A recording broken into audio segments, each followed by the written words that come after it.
Hi, everybody. This is Joanne with Read Science, and today we are going to be talking of animal conservation, and we will be looking at the already sadly extinct passenger pigeon and the cheetah, who we are hoping will not become extinct. I'm joined today by my co-host, Jeff Shaumeyer, who I see you are muted. Did you do that, Jeff?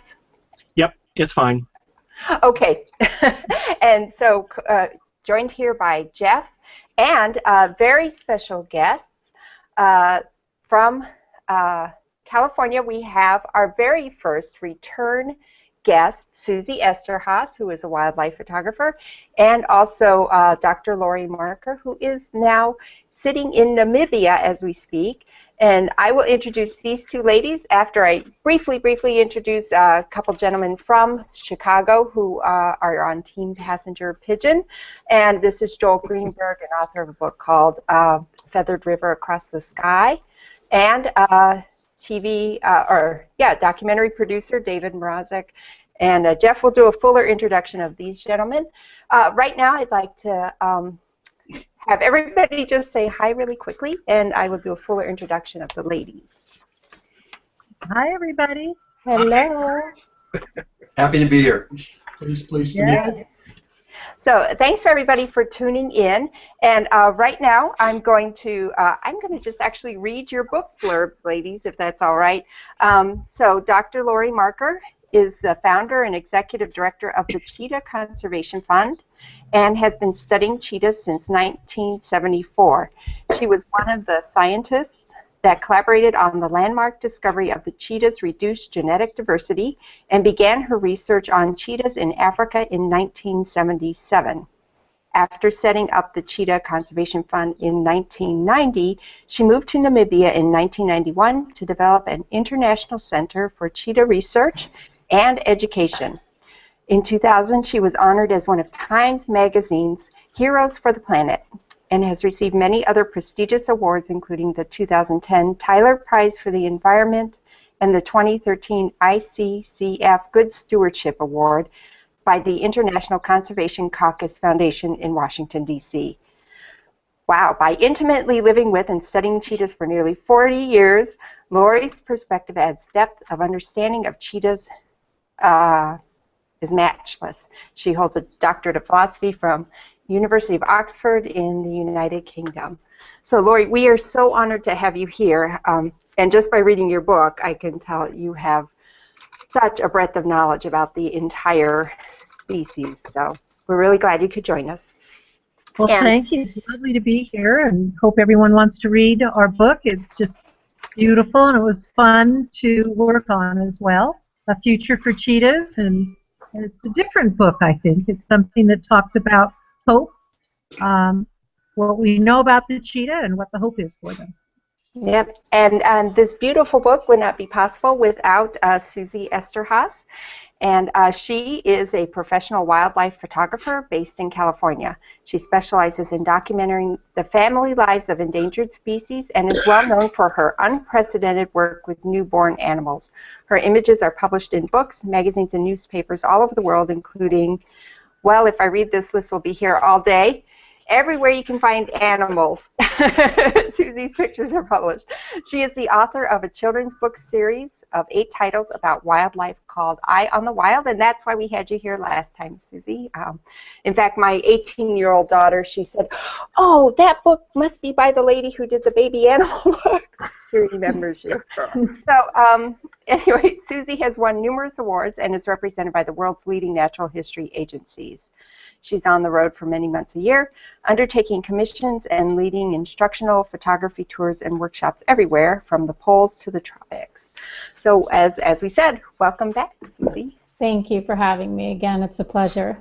So, and I'm going to turn it over to Jeff to introduce Team Passenger Pigeon, and then we will ask some proper questions about this topic. Uniquely, we know precisely when the passenger pigeon became extinct. The last known of her species, a resident of the Cincinnati Zoo named Martha, died about 1 p.m. on September the 1st, 1914. And a mere 100 years previously, 40% of all North American land birds had been passenger pigeons, which just amazes me. They were thought to be an inexhaustible resource, they were hunted in great numbers, and they were totally exterminated in only a few decades. Documentary filmmaker David Mrazek wrote, "Several years ago, I met author and naturalist Joel Greenberg, a guy who is seriously passionate about the natural world. He told me the story of the passenger pigeon. He was writing a book about the bird. For centuries, they numbered in the billions, but then they disappeared in a geologic heartbeat. The centennial anniversary of their extinction would be in 2014. I was hooked. I had to make a film about this bird." Joel Greenberg's book became A Feathered River Across the Sky, the passenger pigeon's flight to extinction, and he figures very prominently in the film directed by David Mrazek that they both co-produced and co-wrote, called From Billions to None, the passenger pigeon's flight to extinction, which tells the compelling story of Martha and her kind and their disappearance from the face of the earth. The film also told me that Joel drives a car with a bumper sticker that reads, "Ask me about my passenger pigeon," which is something we plan to do.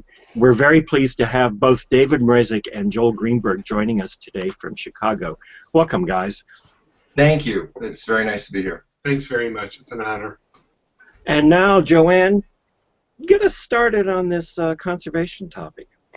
Yeah, well, first, I find it very interesting. So as an author or a scientist, you could merely write a book and work on getting it out there.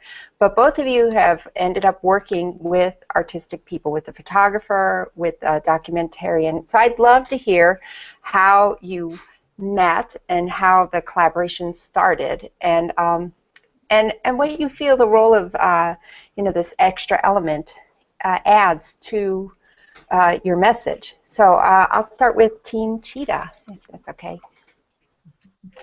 I think Suzi has a cute story on how we met, and Suzi, whether you want to talk about that, but I think that the pictures that Suzi's taken illustrate my story so well on cheetahs. So Suzi, you want to just tell a little bit? I think it's fun.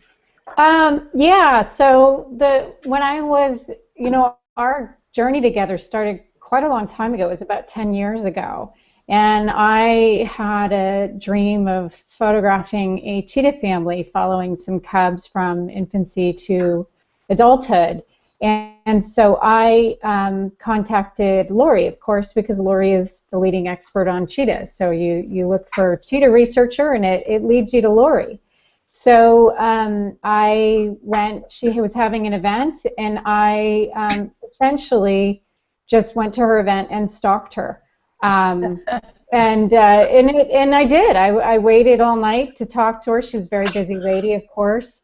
And I asked her, at the time, actually, the dream that I had was, it was for a magazine piece, not really a book.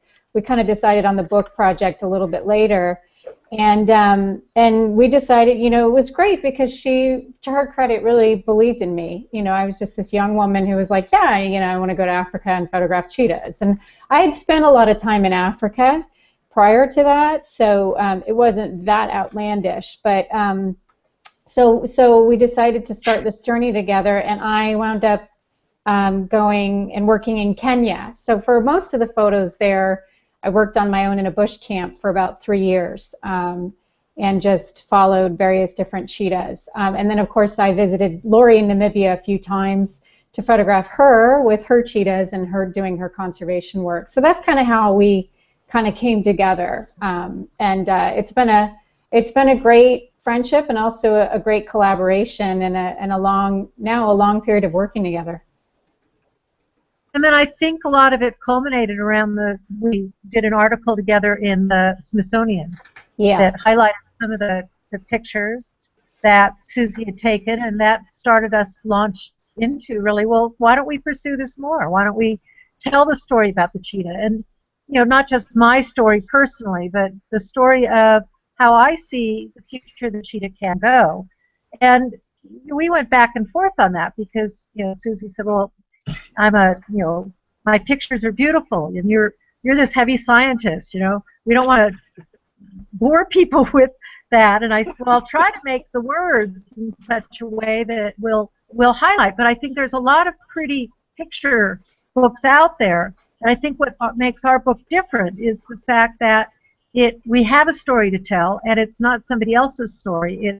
It is the Cheetah Conservation Fund story. It's my research, our research, and to be able to tell it with the pictures that are there. And our work is not just studying the cheetah, it's developing conservation strategies that are going to lead to its future survival.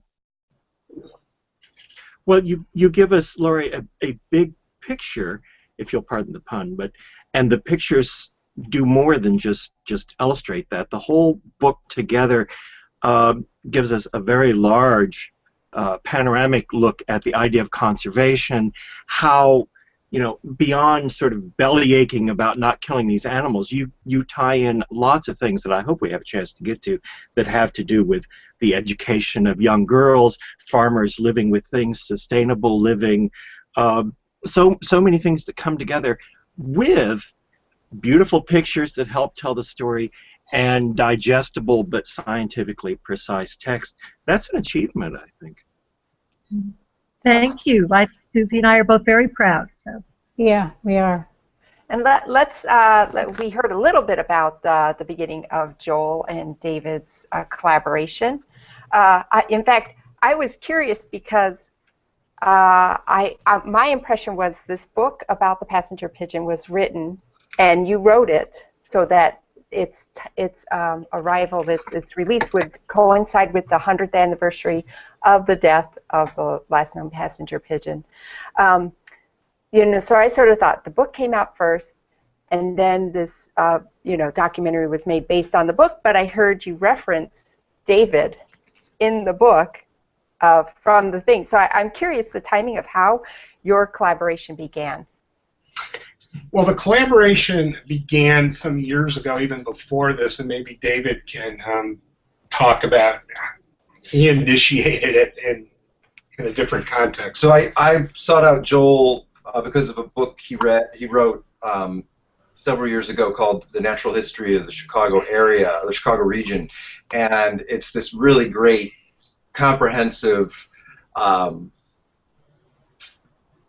documentation of how much Chicago and the Midwest has changed from being a place where you had bears and wolves very close to what is presently downtown Chicago, and an ocean of prairie, heading out west, literally just as far as you could see, just something so awesome that people can't imagine it today. And so I sought him out because I was interested. I wasn't sure exactly how, but I wanted to make a documentary about how the natural landscape has changed so drastically in Chicago. Chicago was a city that grew so quickly and changed the landscape.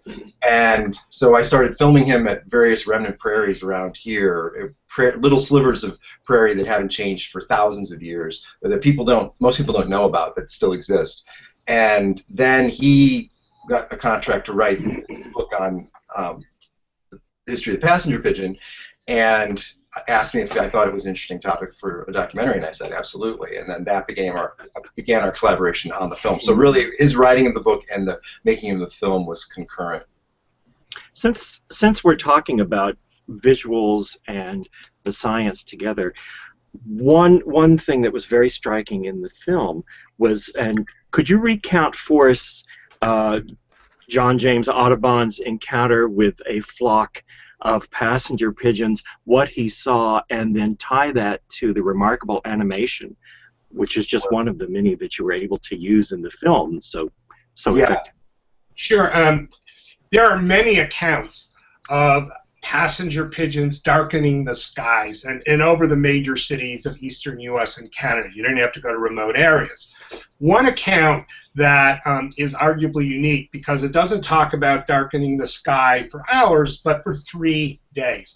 And that's John Audubon, who had a shop, lived in Henderson, Kentucky on the Ohio River, and one spring day he traveled to Louisville to conduct business, and over the course of that time, he said, the birds eclipsed the sun. He said the droppings fell like snowflakes. And so, that kind of imagery seemed to me to lend itself well to cinematic treatment, and that was one reason why really reached out to David and gave him information and engaged him in this collaboration on the film. Yeah, and so that was one of the first. It's such a amazing depiction of something that people can't imagine, and that was experienced by a lot of people. It was a natural phenomenon that was part of this continent, and now it's like a special effects scene in a movie, and something that did happen.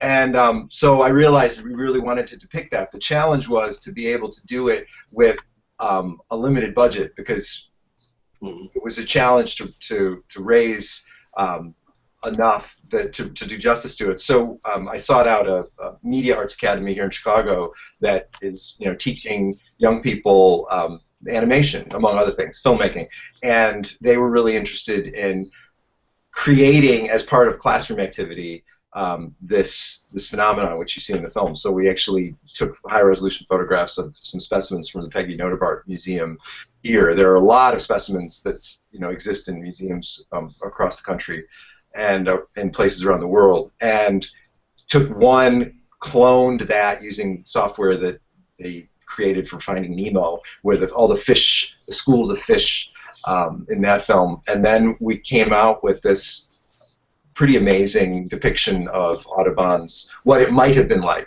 to experience that.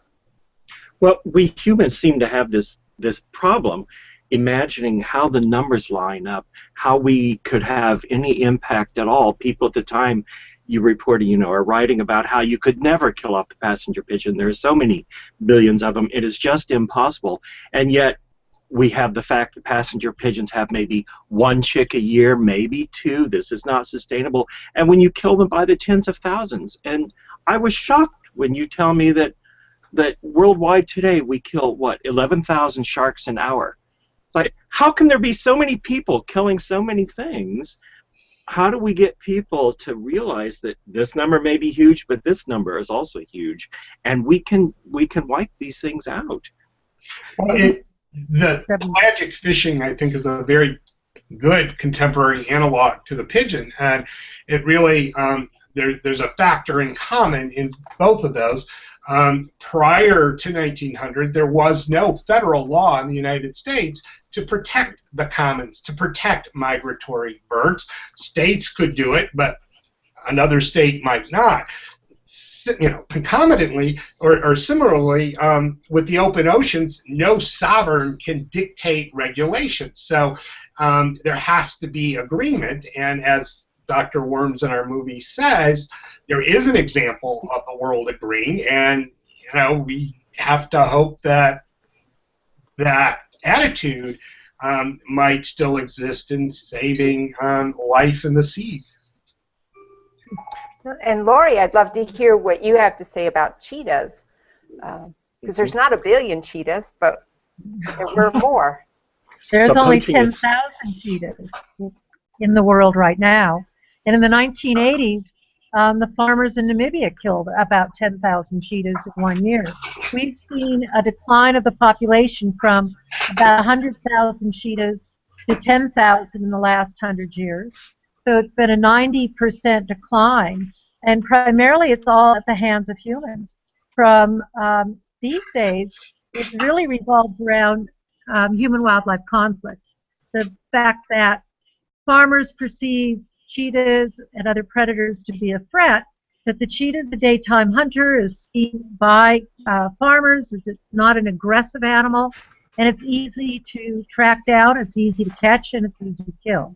So when we found this out in the middle 70s, I kept saying to somebody everywhere, we've got to do something about the wild cheetah.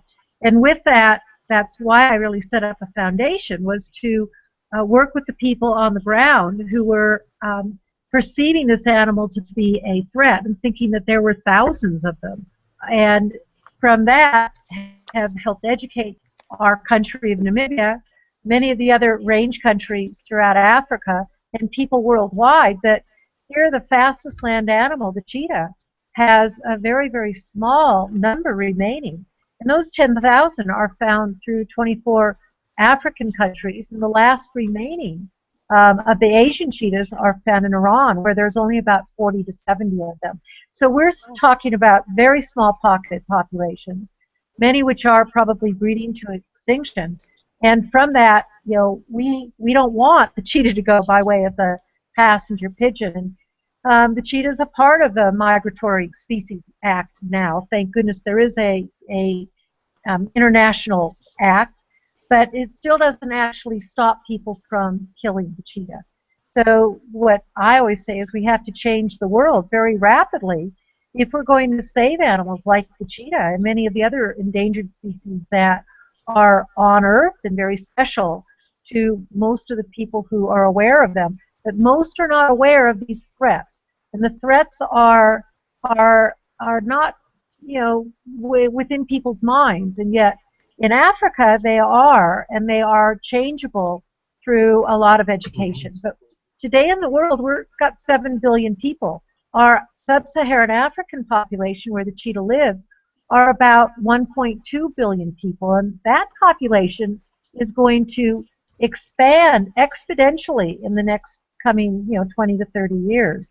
So the cheetah is even at greater risk because of the population and the economic issues facing most of the people where the cheetah is living as well. And when I was going through all the resources and comparing the two, like anthropogenic influence, human-made influence on animals is very seldom just one thing. It's so complex. There's so many different factors playing into this. I mean, I felt like I learned so much from the passenger pigeon book. I was like, I had no idea it was this, complex and varied. And of course, the cheetah, as I'm reading, of your efforts to even give dogs, to train dogs that can guard people's, flocks, their domesticated animal flocks, from cheetahs, so that the cheetahs, stay away. I mean, your help is just surprising to me. I was like, I never thought of that. What an idea. Instead of just saying, don't kill the cheetah, this is not good for the, overall balance. I mean, you're actually giving them actionable things to do. But for the passenger pigeon, it just sort of came too late, even though there were voices trying to interject. So I don't know if I have a question with that, but interesting if either of you want to start talking about the anthropogenic influences, that are probably most significant. One thought is the role of technology. So technology, and we can see it as a positive and negatives. The negative could be fairly obvious with passenger pigeons. It was the introduction and expansion of the railroads and telegraph that expanded the capacity to know where the birds were, and the railroad meant you could then ship it to large markets. But there wasn't the technology to say that, the pigeons have decreased. As late as 1882, there were 4 small nestings of 1 million each. That sounds like a lot of birds, but 4 years before that, there were tens of millions. And so, Laurie has an advantage with cheetahs. I mean, we know where they are, and you can say that, there are only a few thousand. We have the capacity to monitor numbers and make the point that you may see a lot in that one tiny place that you are, but overall this is an animal that's decreasing. And so that didn't exist in the 19th century. So with technology it could facilitate conservation efforts, and on the other hand it could hinder it. And then go ahead. Well, it just tells such an amazing sad story of a species that was so abundant. And 100 years ago, both of us are, comparing, populations over 100 years. What we didn't know, and yet this animal did go extinct. Martha was just, a reminder, the last remaining bird of the Cincinnati Zoo, of the roles of zoos that they play through education in the public. But the public's mind, to grasp what the loss of that kind of a number of a species is. It's still amazing to me that we're losing migratory birds on a regular basis. That I guess we need to be even louder voices. So I'm just excited that you made the movie that you did, as well as the book, because not everybody will read a book. I think movies can maybe get out to more and more people as well. That we need to spread the word so far and wide that that was 100 years ago, but we're in a very large mass extinction today. Well, one other thing that thank you, and that follow up on what Laurie just said. The movie and the book were sort of among the earlier aspects of this larger project, Passenger Pigeon. The goal of all this was to use the 2014 anniversary as a way, as to use it as a teaching moment, to tell this remarkable story in as many ways as possible. So we did engage artists. There's been dances created and plays created and numerous visual arts and you name it. A farmer in Ohio created a corn maze in the shape of a passenger pigeon. So to try to tell, to follow on that, Laurie, to try to talk as loudly and in as many voices as possible to engage as many people, to at least get them to start thinking about it and hopefully actually take actions following that. What makes Martha such a good ambassador for extinction awareness, or the passenger pigeon? I have to say this because I was so happy with the idea of a spoke species. What makes the passenger pigeon such a good spoke species for this? Well, I mean, what makes Martha, and I don't know if there are other organisms. There's a palm on Mauritius that I saw years ago. It's the only living member, and there are, I think, some frogs and other critters that there's one left. But the fact that there was this one individual certainly adds poignancy to the story. It's interesting how human beings react to small groups or individuals differently than in masses. So you may recall some years ago when a small pod of gray whales were stuck in the ice up in Siberia, and Russia actually sent naval vessels to rescue them. This is the same time Russia was engaged in whaling. I mean, we make these distinctions, and so to have this bird, this individual, I think really adds a lot of power to the story. And if we had, it has a name as well. So having a name, I think, has huge benefit. Yeah. People Absolutely. can relate to it.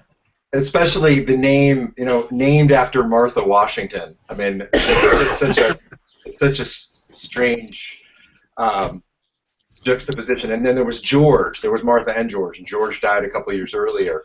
But if we hadn't had Martha to kind of put this literal face to this otherwise, this species of billions, I think it's a harder story to tell because were so many. And one challenge that we had, I mean, when I would talk to friends at a party and they say, "Oh, what are you working on?" and I would say the story of the passenger pigeon, and people consistently confuse it with the carrier pigeon. They just it's very hard to realize, oh, it's a separate species. But some of the reaction from people when I would tell them this pigeon went extinct, some people would say, "Well, what was wrong with that?" Because pigeons have this kind of, with many people, bad reputation. They're dirty, city pigeons, and it's to be able to put a face on this species that went extinct was important. It's interesting. David has different friends than I do. My friends tend to be birders and bird people who get it. But it's important to be able to explain and answer those questions and to get. And I'm sure, Laurie, you deal with that too. Although cheetahs are pretty charismatic, but trying to get people to care about these animals, you need to present it in as many ways as possible. And that was a challenge, partly because we weren't in the film. We're not saying we wish these billions of birds were back in the skies today, it would be untenable. We wouldn't have commercial aviation if we had this biomass in the sky. The point is, look at what we did. Look at what we were capable of doing not that long ago, and we're doing it now. We're doing it in the oceans. I mean, we use cod as an example in the film, and even though there are ghost towns up in Newfoundland and that used to be fishing towns, because cod just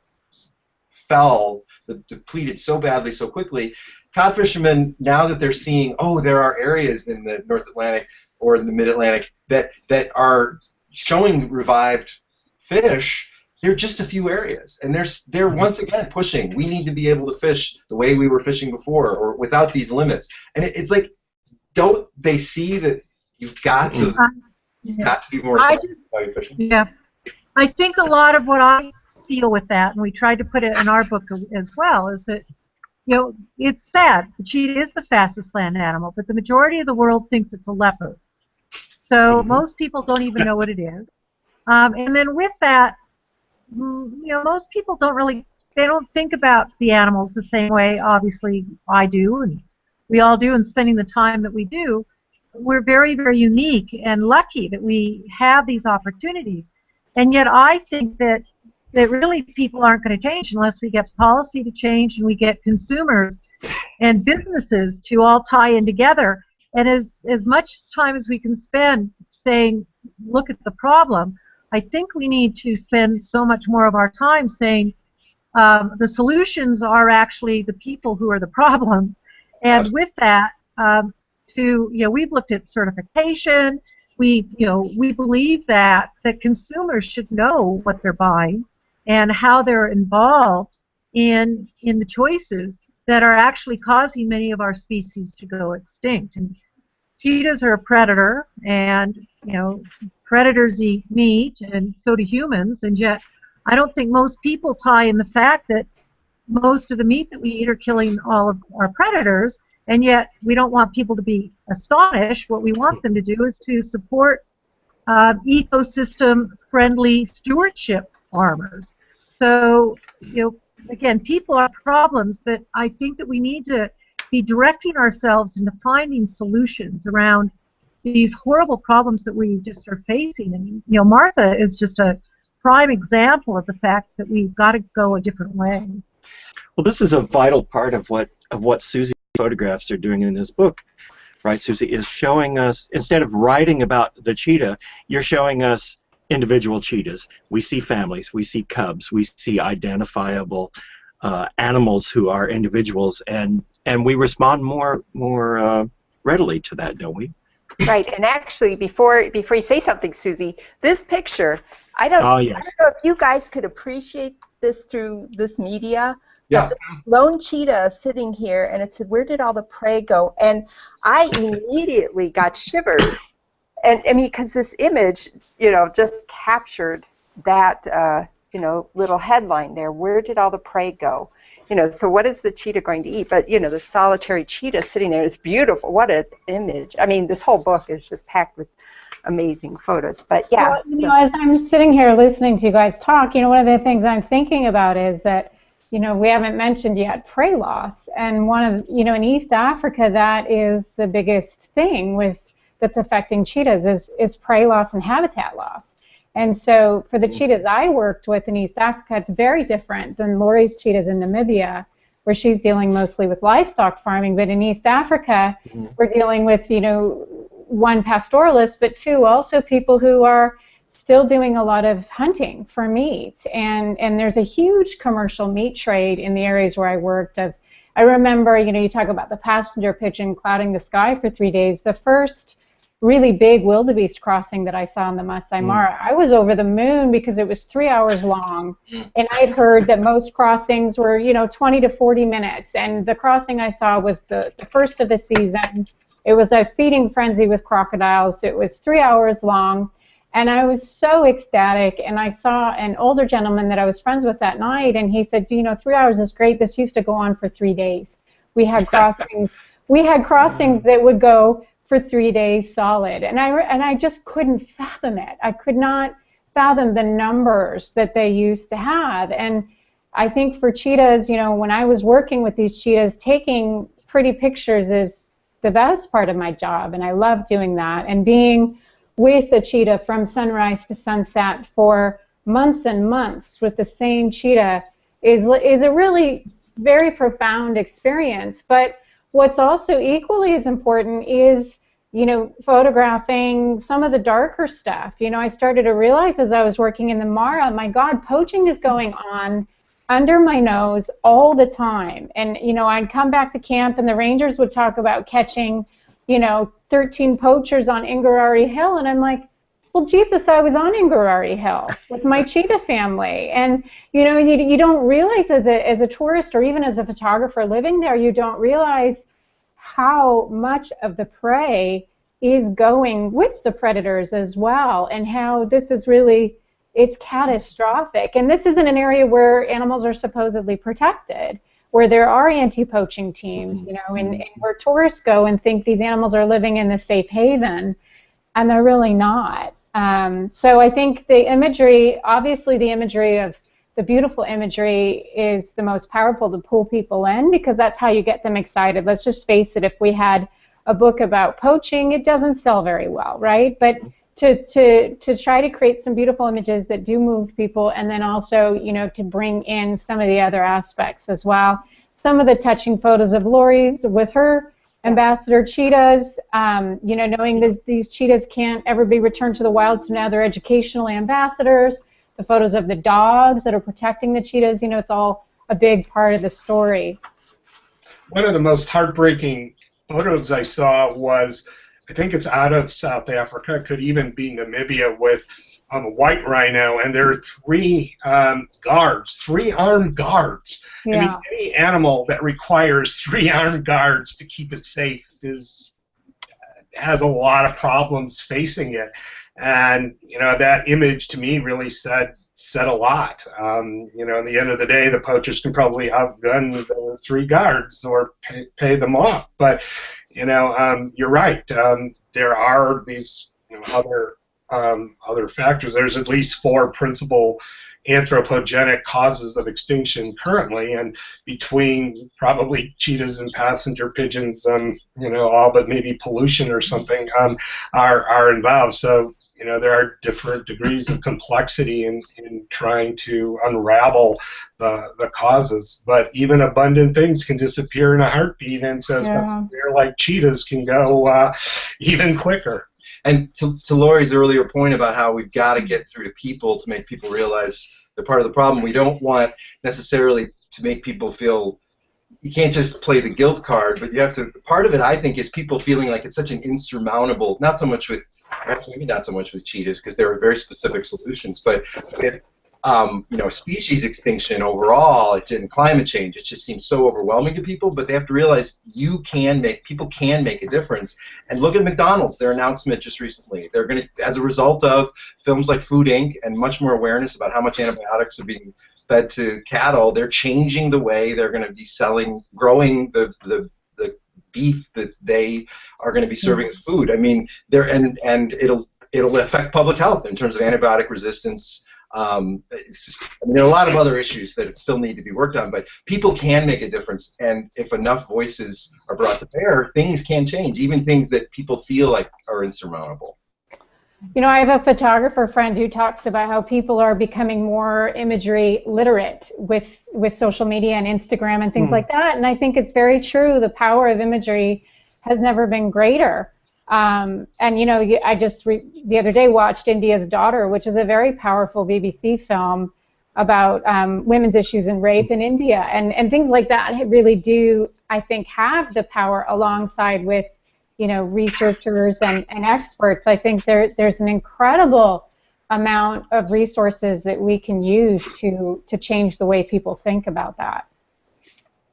And use the research that we've done to actually apply it into such a way that gets into the hands of the general public. And oftentimes science is more dry and people aren't that interested in the science side of it, but it has to be actually, sorry. You know, I study the cheetah genetics, and you know, nobody's all that interested in oh wow, they're really unique. They are, and population that's remaining has come from just very small numbers. They escaped the Pleistocene extinction probably about 10 to 12,000 years ago. And so that all the cheetahs that we know today all look very, very much alike and very similar. But studying that doesn't save them. It gives us an understanding of how important the role of genes are in species health and their long-term survival. And so the cheetah's been an amazing science animal to study, to tell that story, to then say, adaptation to change is something that is going to affect not only an animal like cheetah, but everything else. And it kind of leads the way, but our science needs to be put into applied actions, I guess. What we know has to apply to people who can make a difference. Right. And I know we're having a shortened read science, so this looks like a great time to have our sets of guests to say a last word and to promote your website or where people can get your resources or where they can connect to help. So why don't we start with the gentleman this time, and then we'll move on to the ladies. Or tell us what we forgot to ask about. Yes, that too. Fabulous to be here. Would love to be able to continue this conversation longer, but the film is From Billions to None, and it is available at FromBillionsToNone.com, and it'll be airing on PBS World on Earth Day twice in the evening, and that's a channel that not every city across the country gets, but check your local listings, and it's right near your dial. Right dial. There's no such thing as a dial anymore. Boy, I'm 8. It's right near your public television, your main public television station. And I just encourage people to go to the website. We have a variety of information about things you can do to make a difference, and realize that you as an individual absolutely can make a difference. Well, A Feathered River Across the Sky, published by Bloomsbury, can be obtained. There's a paperback edition as well. It can be obtained by any book store, Amazon, whatever. There is a website called Project Passenger Pigeon, which can give you lots of information on passenger pigeons, where the nearest specimens are if you want to go see them. And we pretty well document that from in Canada and the United States, and feel free to contact either David or me. If you write to the website, I'll get your queries, and it's been a real joy meeting the fellow panelists and the two hosts. So thank you so much for having me. Thank you. And I read and I listened to Feathered River Across the Sky, and it was great. I mean, it was really, I learned so much. And indeed, I was one of those people who's confusing a carrier pigeon with a passenger pigeon. Shame on me, because I'm a biologist. You know. Campbell, who did not an ornithologist, though. Did a very good job. It was very meticulous. We went over it word for word to make sure he got the pronunciations correct. So, yeah. I think he did a fine job. Great book, great book. So, Laurie and Suzi? Well, our book, A Future for Cheetahs, is available through our website, which is cheetah.org, which our website's very easy to remember. You can learn all about the other projects of the Cheetah Conservation Fund as well.